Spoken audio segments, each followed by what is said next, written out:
আমি একজন কৃষি উদ্যোক্তা। আমার নাম মোহাম্মদ সজল। আমার গ্রাম মানিকপুর, থানা জীবননগর, জেলা চুয়াডাঙ্গা। আমি একজন কৃষক। আমি ফল নিয়ে কাজ করি। আমি 2009 সালে আপনার প্রথমে 3.5 বিঘা বরুই, 3.5 বিঘা পেয়ারা দিয়ে শুরু করছিলাম। তারপর প্রতি বছর আমি জমি লিজ নিয়ে বাড়াইতে আমার এখন বর্তমানে 139 বিঘা ফলের বাগান আছে। এর মধ্যে আমি যে গাছের গোড়ায় দাঁড়ায় আছি, এটা হানি ম্যান্ডারিন। এটা আমেরিকার একটা ভ্যারাইটি। আমার কাছে মাল্টা কমলার 197টা ভ্যারাইটি আছে। তার মধ্যে এটাও একটা অন্যতম একটা ভ্যারাইটি। এটা আপনার সবার আগে পাকে, এমনি যত কমলা আছে সবার আগে পাকে। কালারটাও খুবই সুন্দর। এই গাছটার বয়স 2 বছর 3 মাস বর্তমানে বয়স চলছে। এবছর প্রথম ফল এসেছে। এগুলো অত্যন্ত টেস্টি একটা কমলা, আর এটার বাণিজ্যিকভাবে চাহিদা রয়েছে। আর সারা বাংলাদেশ থেকে বিভিন্ন জায়গার থেকে বিভিন্ন দর্শনার্থীরা আসছে আমাদের এই প্রজেক্ট দেখতে।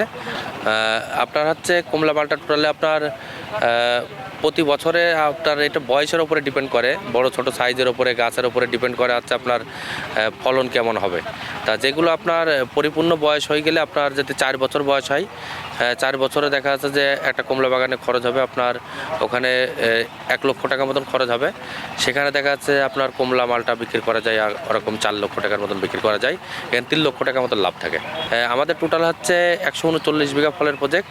আমাদের এখানে আপনার টোটাল আমাদের এখানে কর্মসংস্থানের ব্যবস্থা করা হয়েছে আপনার 52 জনের। আর আপনার আমাদের শুধু কমলা মালটা নয়, আমরা রামবুটান, অ্যাভোকাডো, লঙ্গান, পার্সিমন, তারপর বিভিন্ন রকমের কাঁঠাল নিয়ে আমরা কাজ করছি।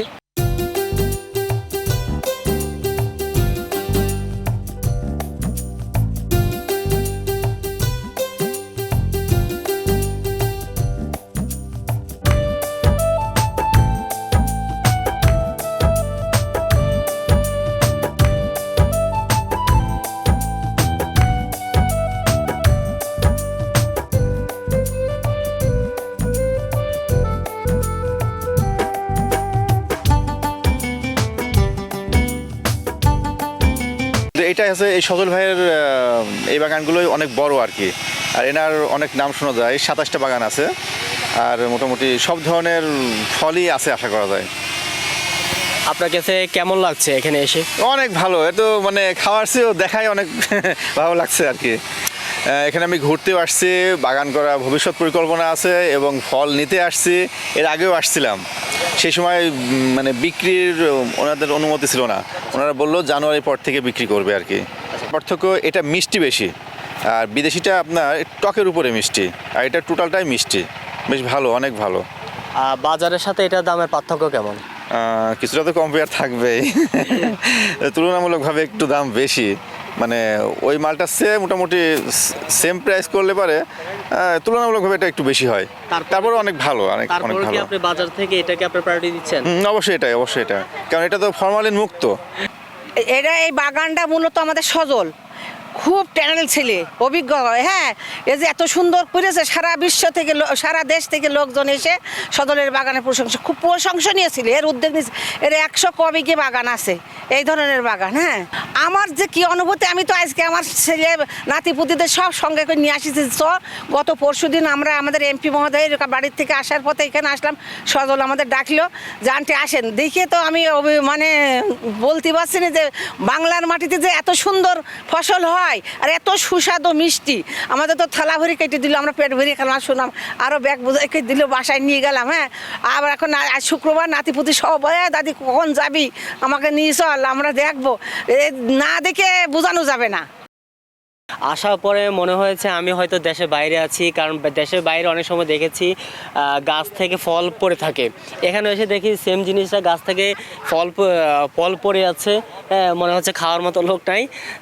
বাংলাদেশের মাটিতে এই ধরনের সাইট্রাস জাতীয় ফসল হয় এবার এরকম আমি ফার্স্ট টাইম দেখেছি।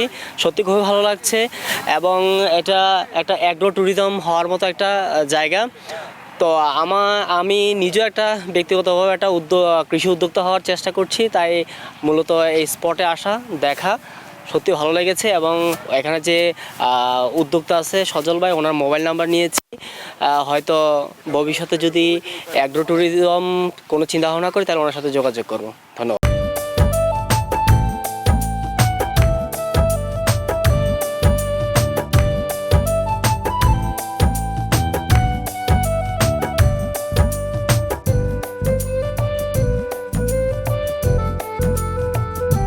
আমার আমরা যে একটা বাগানে আছি, যেটা আপনার একটি মালটা বাগান।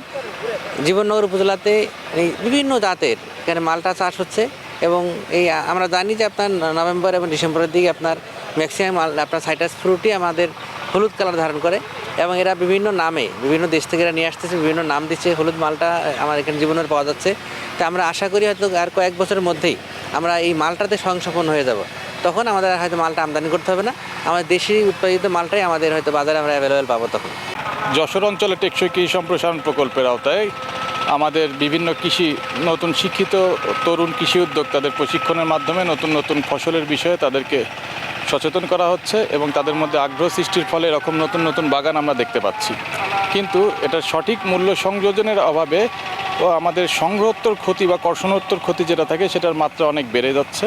এজন্য আমাদের যশোর অঞ্চলে টেকসই কৃষি সম্প্রসারণ প্রকল্প তরুণ কৃষি উদ্যোক্তা এবং সরাসরি গ্রামীণ কৃষকদের মূল্য সংযোজন এবং সংগ্রহোত্তর ব্যবস্থাপনা ও আধুনিক বাজার ব্যবস্থাপনার মাধ্যমে প্রশিক্ষণের মাধ্যমে তাদের দক্ষতা বৃদ্ধিতে কাজ করে যাচ্ছে। কৃষিজাত পণ্যের সঠিক মূল্য সংযোজন এবং বাজার সংযোগ স্থাপনের ফলে কৃষকরা তাদের প্রাপ্য মূল্য পাচ্ছে এবং তাদের ফসল আরও লাভজনক বিক্রি করে লাভজনক হচ্ছে এবং তাদের আর্থসামাজিক মান উন্নয়ন হচ্ছে।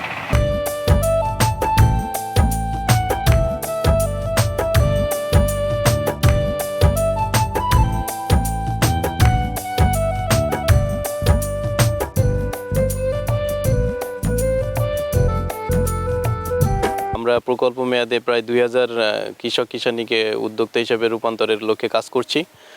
তারই অংশ হিসেবে চুয়াডাঙ্গা জেলার জীবননগর উপজেলায় সজল আহমেদ একজন রয়েছেন, অত্যন্ত সফল একজন উদ্যোক্তা, যাকে আমরা জাতীয় পর্যায়ের উদ্যোক্তাও বলতে পারি। তার বাগানে শত শত প্রজাতির মাল্টা এবং কমলা রয়েছে এবং উনি অত্যন্ত সফল হয়েছেন। তো আমাদের প্রকল্পের যেটি তার ক্ষেত্রে ইন্টারভেনশন রয়েছে সেটি হচ্ছে উনি আমাদের প্রকল্পের আওতায় জেলা উপজেলা যে কর্মশালা রয়েছে সেখানে অংশগ্রহণ করেছেন এবং উদ্যোক্তা উন্নয়নের যে প্রশিক্ষণ 4 দিনব্যাপী এই প্রকল্পের আওতায় দেওয়া হয় সেখানে উনি প্রশিক্ষণ গ্রহণ করেছেন এবং উদ্বুদ্ধ হয়েছেন।